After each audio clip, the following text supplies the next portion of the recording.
en aquella carta recordada a los comandantes. Vamos a ver a la presidenta, la expresidenta Cristina Fernández de Kirchner, cuando hizo mención a esta carta, y después les voy a comentar cómo la vamos a revivir para ustedes. ¿Cómo está recibiendo la gente más humilde, los problemas? Milito en el barrio Centenario, que es un barrio muy humilde, cerca del centro, Sí. con el índice más grande de jóvenes con problemas con la justicia, de consumo.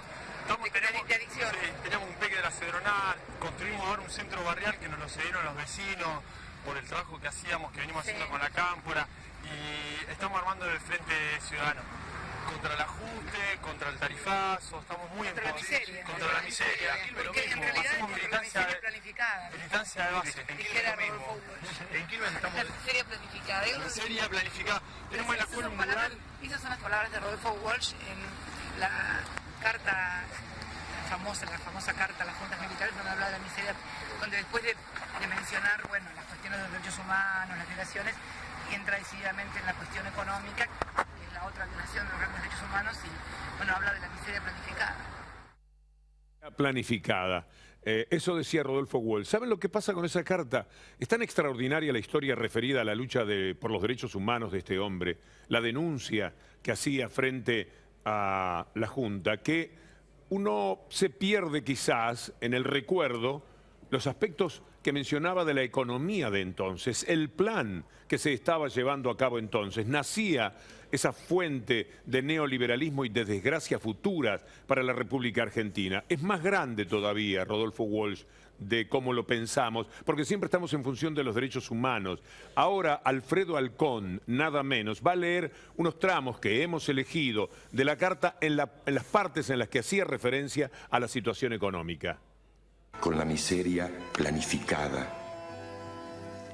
En un año han reducido ustedes el salario real de los trabajadores al 40%, disminuido su participación en el ingreso nacional al 30%, elevado de 6 a 18 horas la jornada de labor que necesita un obrero para pagar la canasta familiar, resucitando así formas de trabajo forzado que no persisten ni en los últimos reductos coloniales, congelando salarios a culatazos mientras los precios suben en las puntas de las bayonetas, aboliendo toda forma de reclamación colectiva, prohibiendo asambleas y comisiones internas, alargando horarios, elevando la desocupación al récord del 9%, prometiendo aumentarla con 300.000 nuevos despidos, han retrotraído las relaciones de producción a los comienzos de la era industrial. Y cuando los trabajadores han querido protestar, los han calificado de subversivos. Basta andar unas horas por el Gran Buenos Aires para comprobar la rapidez con que semejante política la convirtió en una villa miseria de 10 millones de habitantes. Dictada por el Fondo Monetario Internacional según una receta que se aplica indistintamente al Zaire o a Chile, a Uruguay o Indonesia, la política económica de esa junta solo reconoce como beneficiarios a la vieja oligarquía ganadera, la nueva oligarquía especuladora y un grupo selecto de monopolios internacionales encabezados por la ITT, la ESO, las automotrices, la US Steel, la Siemens, al que están ligados personalmente el ministro Martínez de Oz y todos los miembros de su gabinete. Un aumento del 722% en los precios de la producción animal en 1976 define la magnitud de la restauración oligárquica emprendida por Martínez de Oz en consonancia con el credo de la sociedad rural. Desnacionalizando bancos, se ponen el ahorro y el crédito nacional en manos de la banca extranjera. Indemnizando a la ITT y a la Siemens, se premia a empresas que estafaron al Estado. Devolviendo las bocas de expendio, se aumentan las ganancias de la Shell y la ESO. Rebajando los aranceles aduaneros, se crean empleos en Hong Kong o Singapur y desocupación en la Argentina. Frente al conjunto de esos hechos, Cabe preguntarse quiénes son los apátridas de los comunicados oficiales. ¿Dónde están los mercenarios al servicio de intereses foráneos? ¿Cuál es la ideología que amenaza al ser nacional? Además del intenso placer estético de escucharlo a Alfredo Alcón en esta locución, qué inmenso Rodolfo Walsh.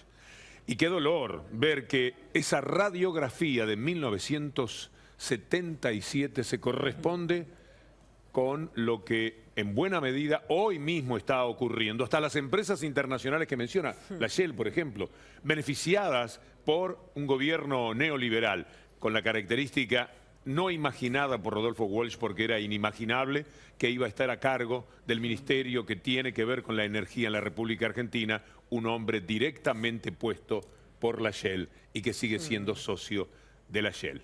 Creo que es interesante quedarse reflexionando por Walsh, por lo que vale este hombre, y ya no solamente en el terreno del análisis de lo que se perdían los derechos humanos, y también quedarse con ese placer un ratito más, claro. Esa caricia de la voz inolvidable de Alfredo Alcón. En los 90 podría haberse utilizado, al igual que ahora haciendo esta relación, en algunas cuestiones, en algunos temas puntualmente económicos, pero también es interesante, por supuesto, más allá de la carta abierta, él como periodista, el análisis que ha dejado periodístico en temas que muchas veces me lo pregunto. Él hace una reflexión acerca si a veces ciertos temas vale la pena todo el tiempo mencionarlos. O sea, que la gente, en algunos casos, se empieza a acostumbrar. Por ejemplo, llevándolo a algo periodístico relacionado con el deporte, a las barras bravas. Está bien, él lo critica, él se lo cuestiona y también lo critica. Se naturalizan hechos que no tienen que ser comunes y aceptados habitualmente. Entonces, el que está mirando, el espectador o el lector, cuando todo el tiempo te empiezan a hablar de una cuestión que existe, ya lo empieza a tomar como algo común. No le deja de llamar la atención y me parece que es una reflexión muy linda de Walsh. ¿Y a usted qué le pareció, pibe? Es que el blindaje, tomando lo que decía Luciana hoy, es por la sobreinformación y no por el ocultamiento. Respecto a esto, a mí lo que me dispara es siempre la definición de la grieta, ¿no? En palabras de Diego Capusotto, que dijo, acá hubo bombardeos, hubo un plan económico... Hoy se cumple el aniversario del bombardeo a Plaza de Mayo. Un plan económico de exterminio, López Rega, el menemismo, los muertos del radicalismo, el corralito, y acá te quieren decir que la grieta empezó cuando se discutió la distribución. Pero por el amor de Dios, recordemos que hay un nuevo feriado que tiene que ver con Martín de Güemes, 1821. Ya la grieta, si ustedes quieren, estaba asesinando a Güemes. Eran los neoliberales de la época, eran los comerciantes de la época los que estaban enojados con Güemes y terminaban con la vida de quien 7 veces le había puesto frontera a la realeza y a sus ataques. Quiero saludar a Gustavo Campana, queridísimo colega, un hombre valiosísimo de los medios de comunicación, que fue quien hoy me consiguió la posibilidad de plantearle al equipo de producción esta carta de Rodolfo Walsh, en tanto leída por Alfredo Alcón. Vanessa Petrillo, volvemos al tema López. Bueno, acá tenemos la imputación concreta que se le ha efectuado a López hoy. Surge del acta de declaración enriquecimiento ilícito. Mañana va a ser indagado por lo del arma, por la tenencia del arma en Rodríguez. ¿Qué es lo que más te llama la atención, Vanessa? Te están tomando con aquella cámara, podemos mostrar parte, así como está, a tu derecha. Bien, así. Documento que nadie tiene, aclaramos, ¿no? Esta es el acta de declaración. Todo esto es la lectura de los cargos, todo lo que le imputan a López, más todas las pruebas